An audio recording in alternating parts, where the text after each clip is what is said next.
What it do, what it do. This is your boy, KQKC Boxing Network, coming to you with another boxing updates. That's right, we are talking about Golden Boy and the Zone. That's right, they are entering a new multi-year partnership and also a new fight partnership. So there you go. Oscar De La Hoya has been strapped for money ever since all his fighters left and went to none other than PBC. Now, excuse me, sore throat today. All right. Now, a new deal has been reached between the old business partners. Because keep in mind, they have done business in the past and all the way up to recently. Now, this new renowned deal will allow Golden Boy to maintain its premium dates and proceeding with its monthly Golden Boy Fight Night on the Zone prospect-based development series, which returned earlier this year. Now, we are delighted to extend our partnership with Golden Boy. Now, this is said by none other than Ed Breeze. He's the EVP, Executive Vice President of Rights for the Zone. Now, Golden Boy has an excellent stable. Now, I don't know if you want to call it excellent, but you do have Ortiz over there. You do have Ramirez over there. And you might have a couple other fighters over there. But I won't say it's excellent, but when you have Oscar De La Hoya pretty much kind of begging for help, the Zone is pretty much trying to step in to help him. Because keep in mind, once upon a time, Golden Boy was the golden standard for all the boxers. Floyd Mayweather, he fought on Golden Boy platform. A lot of other fighters after that and before that fought on Golden Boy. But then came a man. Then came a man who was a manager in the music industry and has been a manager in all types of industries, and named Al Heyman. And he came up with a PBC, which is a partnership of this and a little bit of that, and a little bit of this and a little bit of that. So therefore, PBC was paying all the fighters top dollars, and they are still doing it, at least for the fighters that are worth it. Keep in mind, because you got some creators out there that believes that Al Heyman is going broke. You got some people out there believes that Al Heyman don't pay his fighters, which is a lie, which is a big, bold-faced lie. You know me, I call balls and goddamn strikes. And one thing about it is, Al Heyman, if you worth it, if you are a good fighter, if you're not a journeyman or a contender, you're going to make some money with Al Heyman. One thing about Leo Santa Cruz, one thing about Earl the Truth Spence Jr., they are very, let me say that one more time, very satisfied with Al Heyman and many, many others. We are talking about a stable of 200 top-notch fighters. Well, at least half of those are top-notch. Let me put it that way. A wink. Motherfucking wink. Now, of course, as I move on, Golden Boy, they believe, like I said, had an excellent stable, including some of the hottest prospects in boxing. That's all they have. Prospects. And yes, Zerto, we will talk about that today. Yes, Zerto will be moving up, hopefully, to cruiserweight. Now, they believe he should because he comes in a commanding 204 pounds. Now, he can get down to 175, which he pretty much wants to fight Demetrius Bivol at that weight, but he can't hardly make that weight. So, at the age of 30 years old, Zotto wants, or they are advising him to move up to cruiserweight. Now, of course, that will continue on in a later time. Now, as I continue, as part of our new partnership, we will be looking to unearth the next generation of boxing. That's because they don't have no generation right now of boxers. And I'm talking about Golden Boy. So they're going to be looking for the next generation of boxing talent in our new development series called Golden Boy Fight Night on the Zone. Wow, Oscar. You might have a new foundation of boxing. You might get a lot, but Oscar will mess it up. I'm sorry, people. Oscar will mess it up. Now, of course, he is hinting to Eddie Hearn that, hey, look here.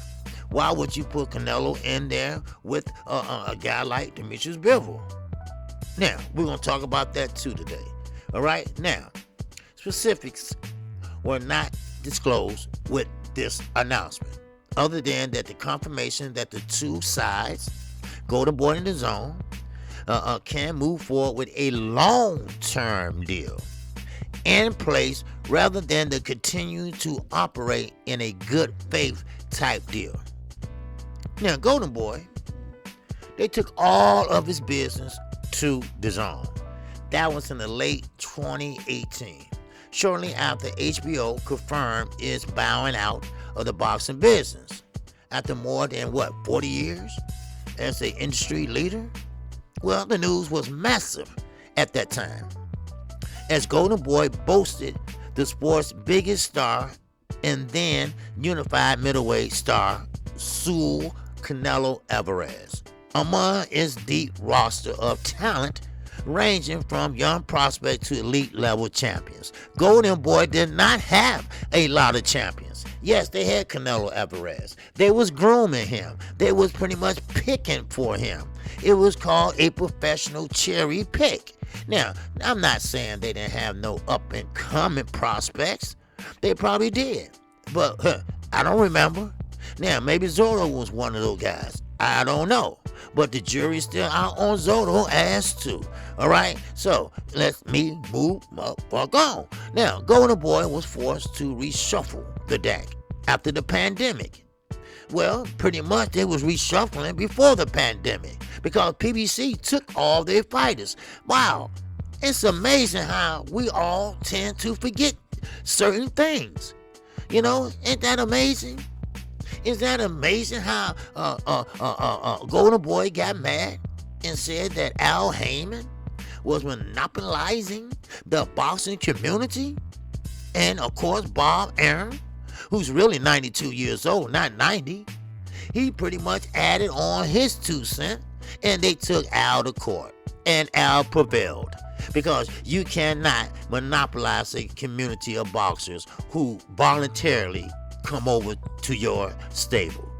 All right? In which he does have the biggest stable as of today.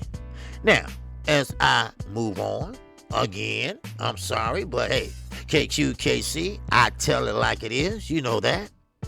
Now, once again, this new Fight Night series, which began in 2019, which a lot of people don't watch because there's no one on there that's exciting.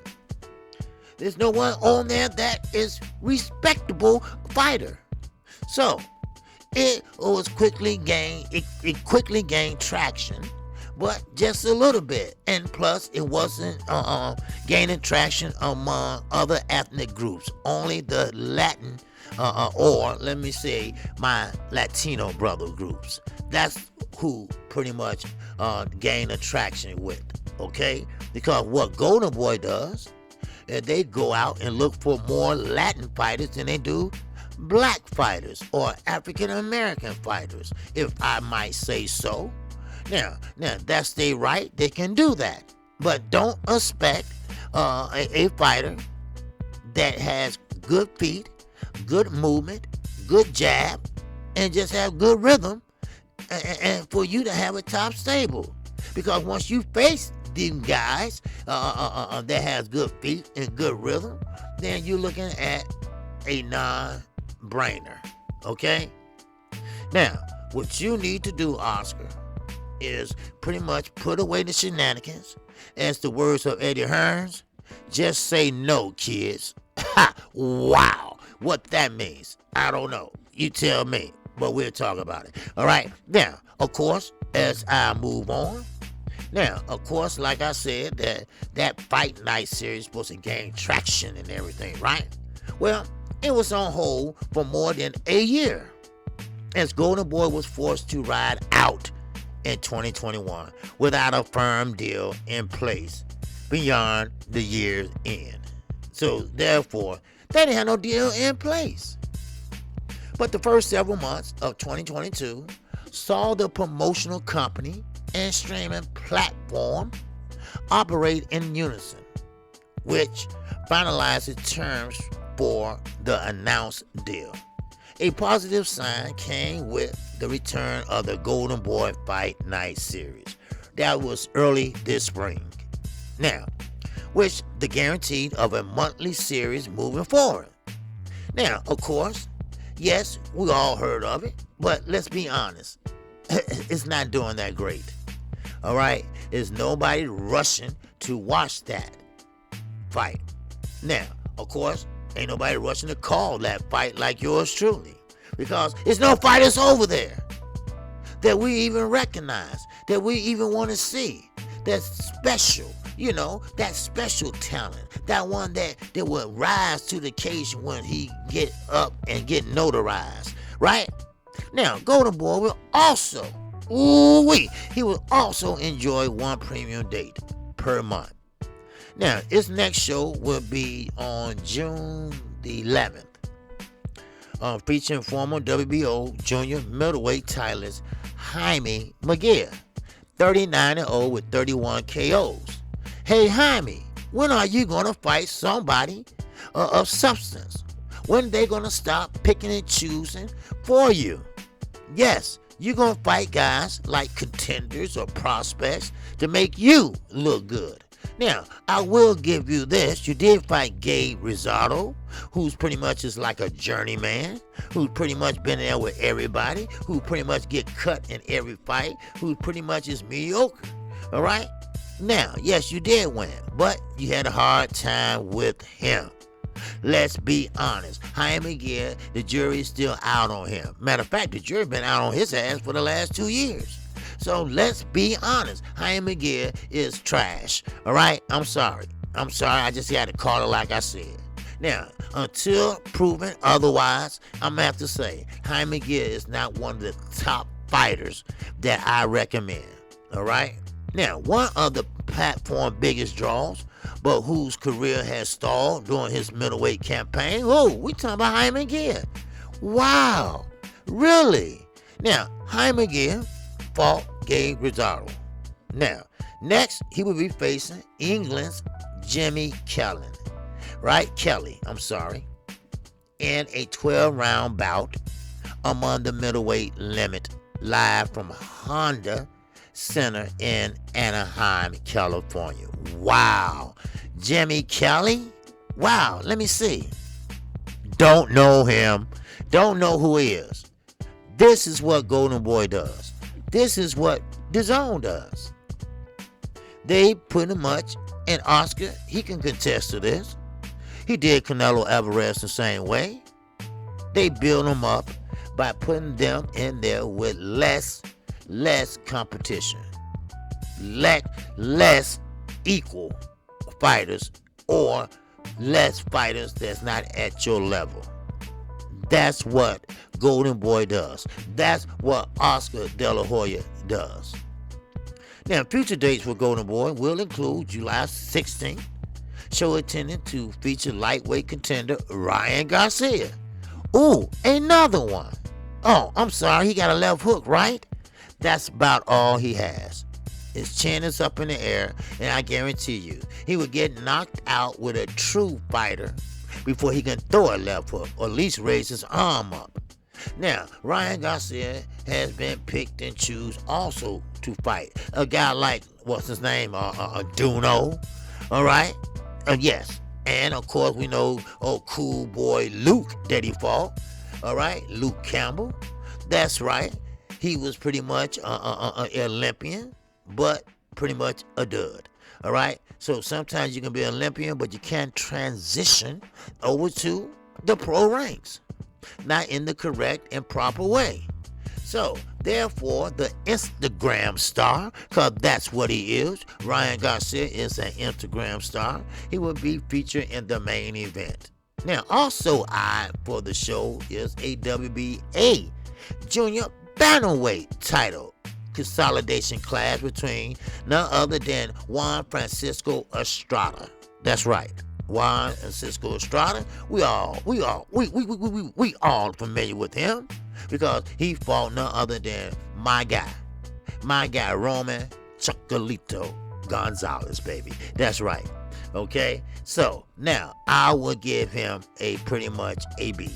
Now you got Golden Boy also. He will face none other than Joshua Franco. Yeah, Joshua Franco is a good prospect. He's a good contender, whatever you want to call him. He's 18-1 with 8 knockouts. Not a powerful puncher, not a great knockout artist, but a great boxer. Now, rising welterweight contender Virgil Ortiz is expected to headline on August the 6th show. So there you go. Golden Boy roster also includes unbeaten former super middleweight titles and current lightweight heavy contender Gilbert Zorro Ramirez. He's 44-0 with 30 KOs, who is fresh off a knockout win on May the 14th on the DAZN show. 2 division and reigning WBA strawweight champion. And that's super bad Estrada. Sonetas. Okay, Estrada. Okay? Now, these fighters that I mentioned, and you also have guys like Jojo Diaz over there, and you got rising lightweight contender Zepeda, and many others. Now, of course, these fighters is not top fighters. Now, I will give you Estrada and Zurdo Ramirez as one of the both are great fighters. Matter of fact, all those I named are okay fighters. But as far as being the best, as far as paying extra to see them, I don't think so. I don't think they are ready for the top competition. This is KQKC personal opinion. You have yours, and I definitely got mine. I am your boy. I am your guy. KQKC Boxing Network. If you haven't subscribed, go ahead right now. Subscribe. It don't cost a thing. It don't cost a thing. And make sure you hit that like button. Make sure you hit that bell icon. That way you will, I guarantee you will get notified each and every time I do a live stream. Oh, wow. Man, I do a video. Ooh, wow. And I do a call-in morning show on Saturday mornings at 10:30 a.m. Oh, baby. If there's a fight like this weekend with David Benavidez, I'm your man. I'll call play-by-play and blow-by-blow. And come on and join me and the rest of the KQKC family. And yes, on Sunday mornings at 9 o'clock a.m., me and my co-host, Knockout Boxing 86 TV, we will be doing the morning after show. We will be going over by round, play by play, and news going on in the current state of boxing on that Sunday morning. So please join us. Please join the channel. And please check me out. I am your boy, KQKC. Shout out to the almighty LDBC. And with that, I'm out of here. I'll see you on the next one. Peace and love. Assalamu alaikum.